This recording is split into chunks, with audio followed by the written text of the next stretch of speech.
Hello. Hi, Victory. Can you hear me? I can hear you. Can you hear All me? right. Good. Good. Yes. Is my voice clear? Yes, it is clear. It Okay. is clear. All right. All right. Thanks. All right.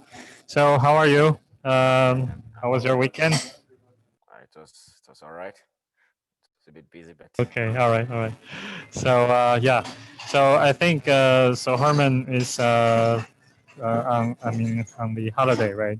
Starting the yes, holiday yes, now. Okay. Good. this week, All yes. right. So I think maybe we can just sync quickly on your progress. Okay, And all so right. the school has started. I mean, has ended now by now.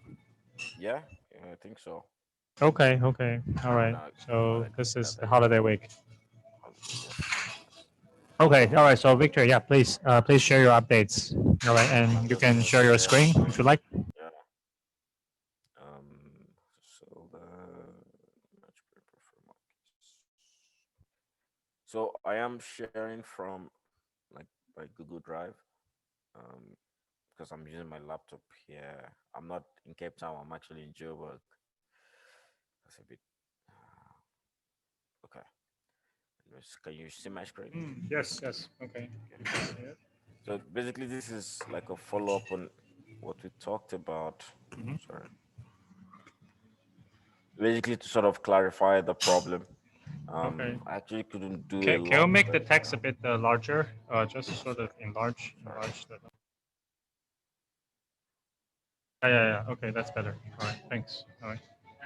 Okay. Do you want to read it first, or should I just go through it? Okay. Just go for it. You can Okay. quickly explain. Yeah. Okay. So basically, I was trying to sort of to make the problem a bit more concise, and at least the where the what the Timber Labs actually wants. So they basically want like a smart factory.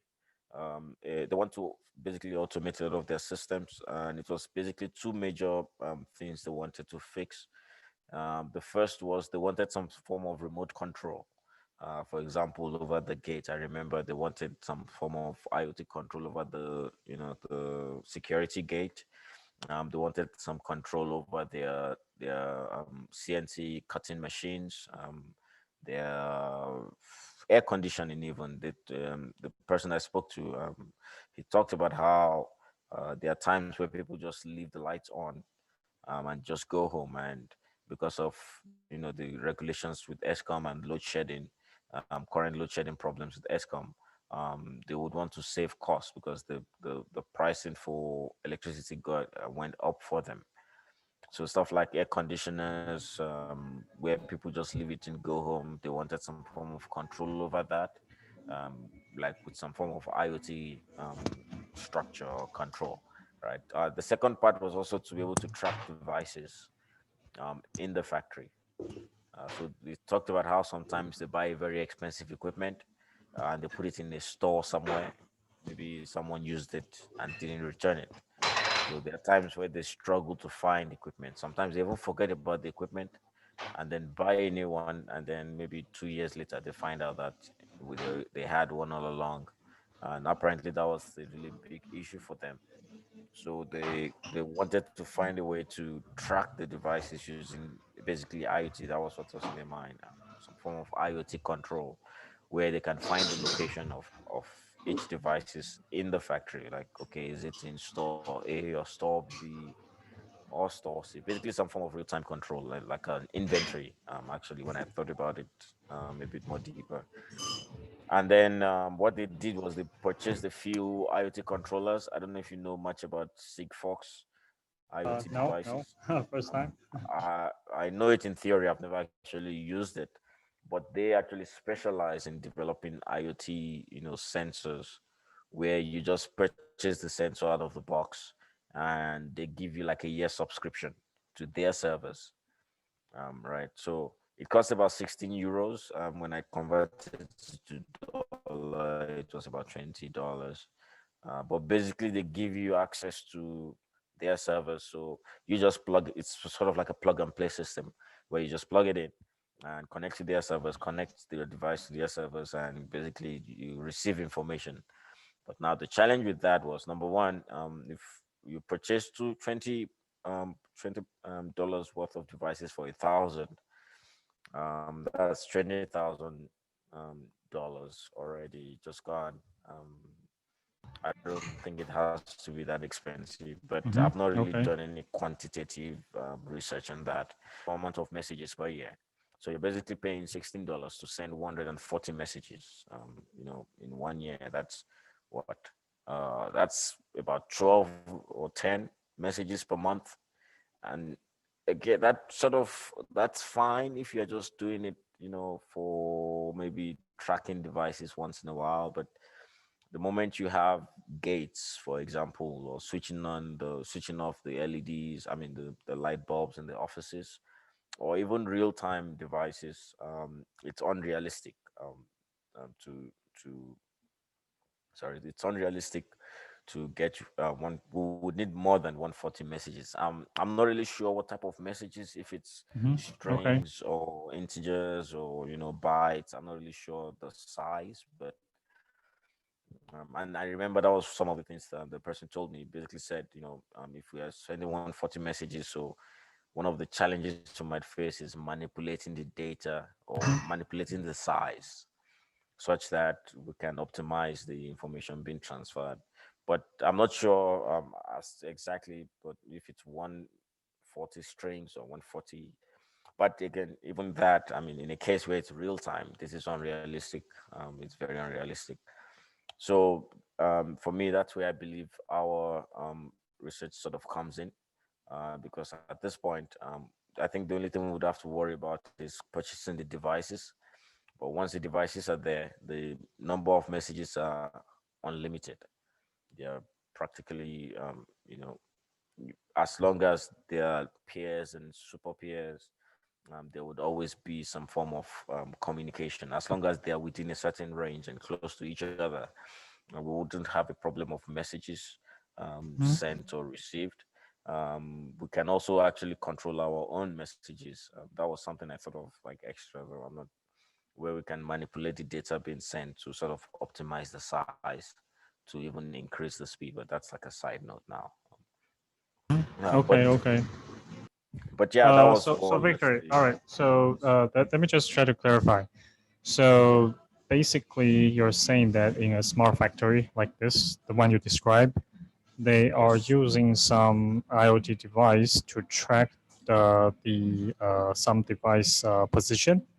Is that yes, what you're saying? Okay, something like that. but Yes, one of the issue now is that there could be a lot, right? We talk about yes, being there will over be a lot. 1,000, right? And Yes, also because due to the cost per tracker, 20 it would also be expensive and yes, also limited in message size, right? yes. So, all right, okay. So this is actually a very realistic scenario. Is Okay. this factory you mentioned already in operation? Yes. The It's in basically operation they or it's are like, proposed? Yeah. no, the factory is already there. Okay. Okay. They already have like established. They do some nuclear research basically there.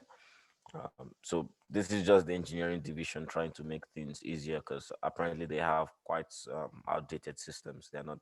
So he's trying to, because they are funding, they get it from NRF, I think, NRF and the government.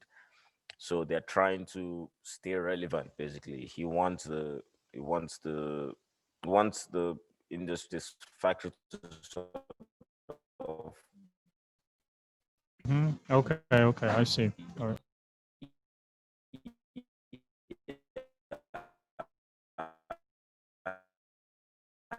ahead of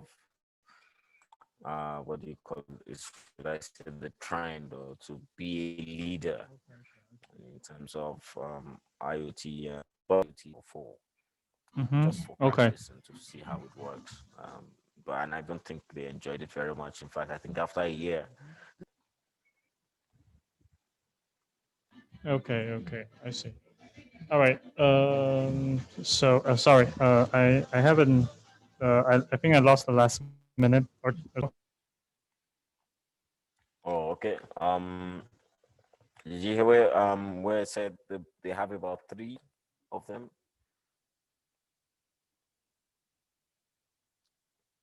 Hello. Hello? Yeah, go ahead. Go ahead. Can you still hear me? I'm not sure. I think my network might be I bad. am moving. I mean, moving to another location. There might have been bad signal. Sure. All right. Can you hear me? All right. Okay, I can hear you. Can you hear me? Okay. Okay. All right. Yes. Yes. Go ahead. Go ahead. Yes. Okay. So I was saying, I don't know if you heard when I talked about the purchased, I think 3 devices, 3 of those Sigfox devices. But they couldn't really do much with them. With their driver because it was not. How many actual After devices a they year, have they now? said What's like their actual device? like 3. They have about 3 or 4. Not more than that. So how is this problem Because they've not related? automated, and that was why they needed like a suit that could do it. All right. So Um, all right. So Victory, what? yeah, This is the actual problem they are facing, right? Right. yes, In a smart factory scenario. So I yes, mean, if you look at it abstractly, okay, sort of from an abstract point of view, yeah. what would you say is the Mm. key issue? You know, sort of the generalized issue that they're facing. I think if I also put it in a few words, I think it's basically they want to automate the factory in general. Maybe not everything now, but as time as the years go by, I'm sure they want to automate as many systems as possible to sort of basically make it an IoT sort of factory, if that makes sense. I see. So you're talking about a fully automated factory, right? And fully Where automated, it, as automated as possible. Yes. okay, I see, I see. And you do see that sort of the position update tracking is Yes. an Yes. important sort of topic or challenge for them. Is that right? Yes. Yes. Okay. So essentially, the problem can be broken down into how do you actually track these devices, right, in the most Yeah. cost-effective way? Would you say Yes. that would be like the right uh, problem Yes. definition? Yes. Yes. Okay. And one more question that's also crucial to this is are the devices being tracked or the equipment being tracked? Are they like So fixed, stationary, or can they also move? no, they are fixed stationary. They are So the stationary. current ones they Okay, have. Yes. I see. Okay. So it appears that in the case that they're all fixed, then that means the tracking device actually can be also placed, right? Sort of, Yes. you can sort of find an optimal placement, right? That will Yeah. bring the best possible, most cost-effective way to report the positions of this device, right, or equipments. Yes. Yes. Yeah. And one more question is, can does each reporting device or IoT device can it track more than one equipment or just like one? Like for every one, From you what I understand, no, it's just one. okay? I see. Okay, okay. It's So just one. basically, Yes. we're dealing with a situation where there could be potentially thousands, hundreds or Yes. thousands of equipments that Yes. might need positional tracking, and you have Yes. these small IoT devices that Yeah. can be attached to them, right, and Yes. sort of Exactly. communicate, right? And Yes. we Yes. want to figure out what may be a effective way to do the data collection cost effectively, right? Yeah. Yeah. Okay, okay, all right, okay.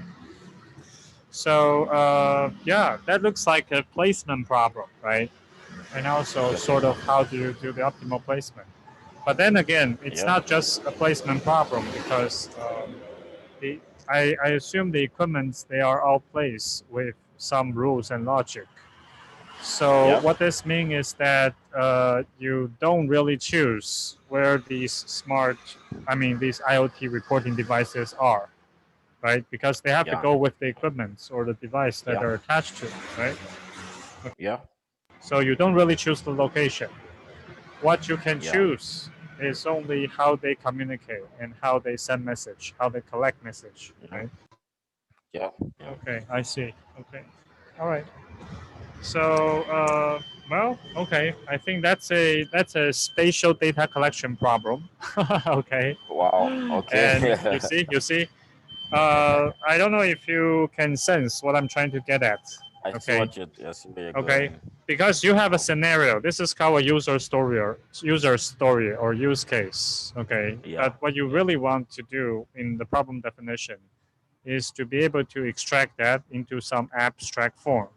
Okay. Yeah. So that for one, it can be generalized, and Mm. two, you can able to define this problem better, so that you can find a solution that potentially could be an algorithm, of sorts, or a design that, or a protocol, right, that can Yeah. address this problem that you're trying to address. Yeah. Okay, Yeah. but the solution can also be generalized to other, areas. Okay. Yeah. So, all right. So, if this is the problem, um, I guess my next question is, what are the key, um, I think, key issues you think that needs to be addressed here? If we Issues. look at Okay. this spatial data collection from this perspective, Um. yeah. So I think from what you just talked about, I think a key part you just spoke, the positioning. How do we address dynamic movements? Moving from one location to the. I don't know if you can still hear me. Yes, I lost you Oh, for maybe 10 seconds. But you talk oh, okay. about dynamic movement, right? Dynamic movement, yes, yes. That how do we basically um, manage dynamic movement? How do we? And I think that's where the communication come, or should I say, the connection from peer to peer comes in when it moves in this. I don't feel like the Voronoi, um, should I say space? Yeah, Okay. when a device enter maybe a certain region, how does it communicate with the other devices? Um, Also, geez, I thought about an issue now. I don't know. I forgot now.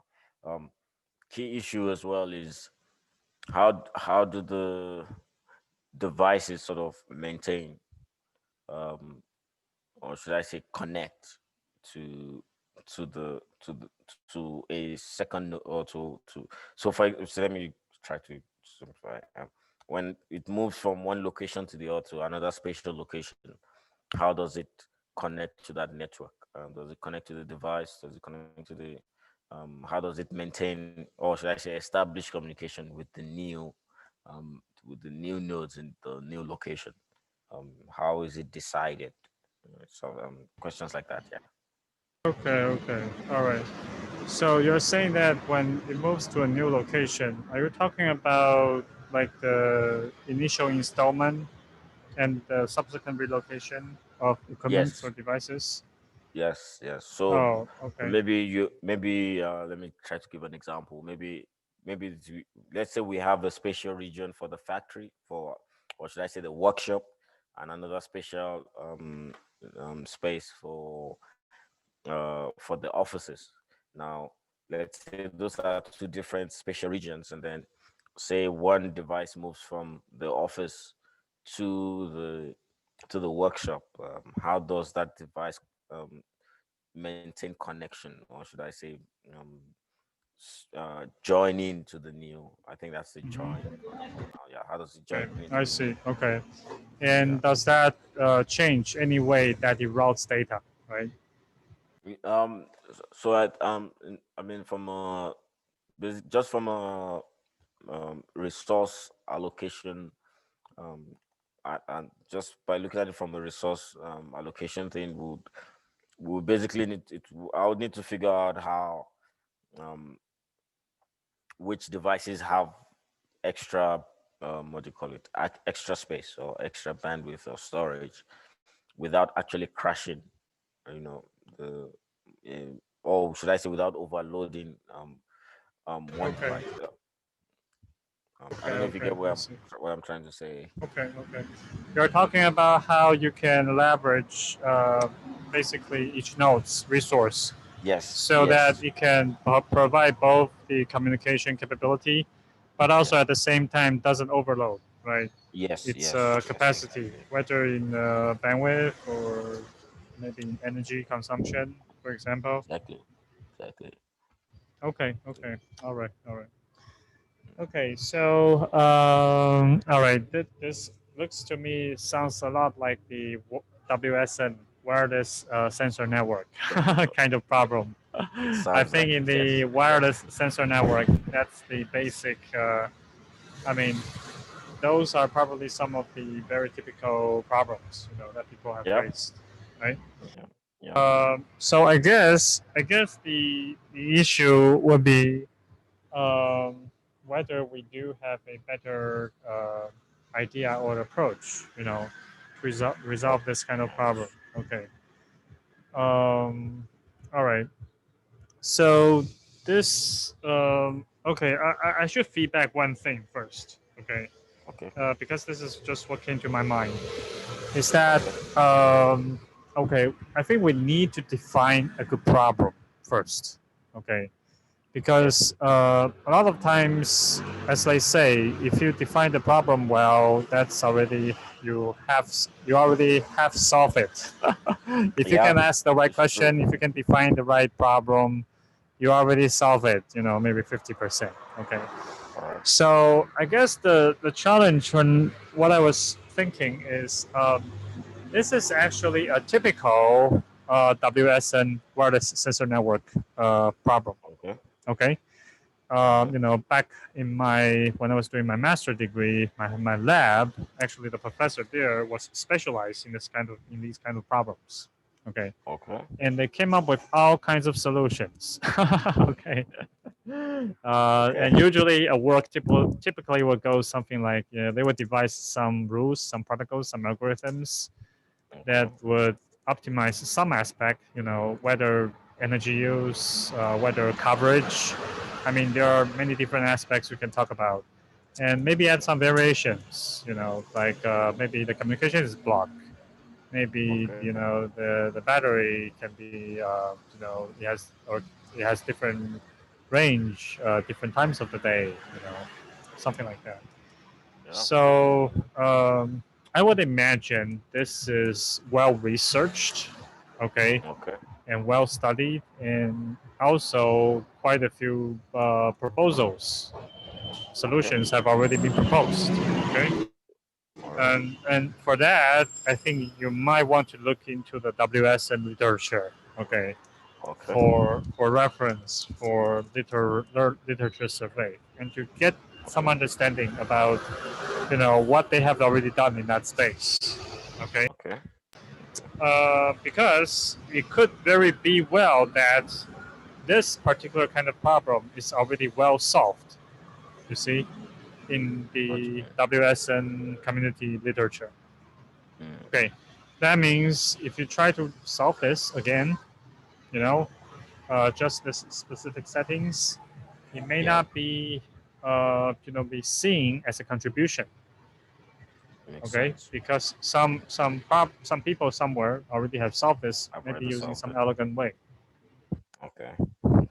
I mean that's kind of my feedback. That makes sense. However, however, I think what can be done is to ask another question, slightly different, which is what is the general features that we are seeing here? Okay, and that potentially can collide, overlap with other known problems. Okay, and such that this particular WSM problem is just a subset of the more generalized problem. Do you see what I'm saying? I guess okay. So I mean, here's the idea. You talk about the nodes are being stationary, right? Right. But would there be scenarios where you see where the nodes could be like moving all the time. And yet Yeah. you still need to do spatial data collection, the exact same requirement. You need to know where the devices are, their locations, in order to do some informed judgment, right? You need to collect these data cost effectively. They might have communication range or like battery limitation, but the nodes are all moving all around, like moving all the times. You see? And this is a different problem. Now, what scenario might this be? Well, it could be a different factory, right? It could be let's say maybe in the agri-tech, right? In the agri-tech scenario, Yes. right? Yes. So, and because last time I think you didn't participate, but I highly recommend you take a time to look over the video recording. If if if we have done a video recording, I'm not sure. Basically, or may I ask? Okay, so I just quickly share with you. They talk about a scenario where the robots, they could be like assisting humans to collect fruits, right, or collect something from the field. So the robots, they are constantly moving, right, to sort of becoming sort of a convoy belt, but that is kind of a dynamic convoy belt. Okay, so that the goods can be carried on, right, carry over. So in that case, you are talking about moving parts, moving nodes. That still, again, requires position collection, right? And it may be too long a time if you were to collect all the positions centrally and then decide the best optimal positions for each, because that was just too much latency, right? It may not work in the field. So a decentralized approach that can sort of figure out where everybody are relatively, and then they can decide where to send the data so that it's most cost effective, right? That could be something that's well needed. Does that make sense, Victor? Hello? Hello, Victor, can you hear me?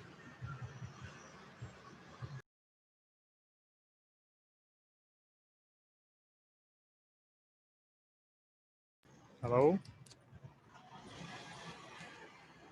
Hello?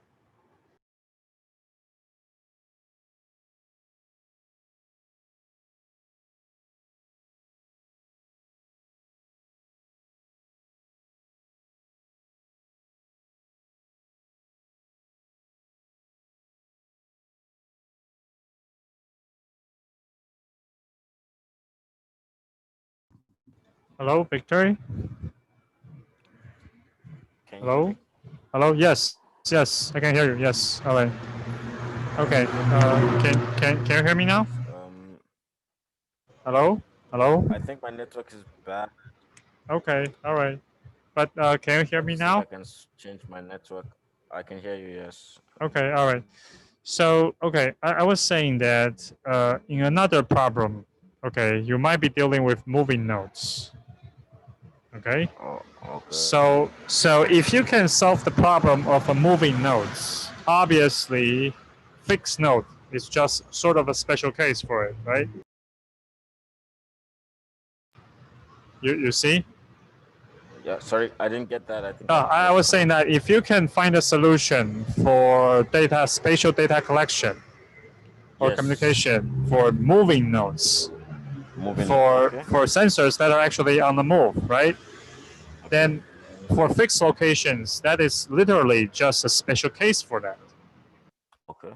Agree? For yes, moving. Yeah.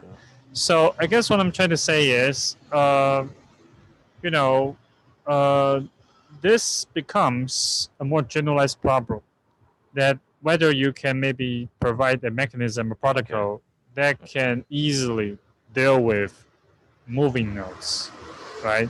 In a decentral and thus spatial data collection in a decentralized fashion, Okay. right? Yeah. And And if you can have that solution, and that obviously can apply to when nodes are fixed in positions. But then this solution is more general in the sense that it can deal with more problem sets, right? You see? Victor, is this making sense? Hello? Hello? Hello? Hello? Hello? Shannon, sorry, I lost the last 10 seconds. Okay, all right. I was saying that if you can find a solution for moving nodes, okay. Obviously for static fixed positions, that is just a special case for the moving node solution, right? Okay. So what I'm saying is, if you can think of this, this problem from a different angle, which is what is the kind of the general characterization for this problem. Okay, sort of like a generalized model for this problem. Okay, that can deal with both static and decentralized position collection. Okay, and maybe not just data collection, but also data dissemination. You see, right? Because collecting data is one thing, collecting position, but maybe sometimes you need to push some commands, right? For the devices to activate them, right? To signal them to do certain things, right? And maybe, to some area. So this is where spatial PubSub comes in handy, right? Which is you can using subscription to collect data and using publication to disseminate data. You see? So now, if you're designing a decentralized mechanism for spatial PubSub, then it's actually a generalized solution that can be used and deal with not just static nodes, but also moving nodes, and not just data collection, but also data dissemination as well. You see? And then you actually have a generalized problem, and a generalized solution that has a wider applicability. So it means okay. Does that make sense? Wireless sense. Right? Right? Hello? Victor, can you hear me? Hello? Hello? Hello? Yeah, so basically it's like saying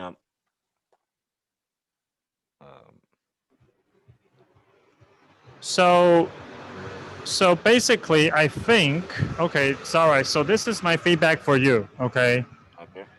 Try to come up small factory, or maybe in other case agri-tech scenarios where you have two dimensions. One is statically placed nodes. The other is dynamic, static and dynamic. That's one dimension. The other is data collection and versus data dissemination. Okay.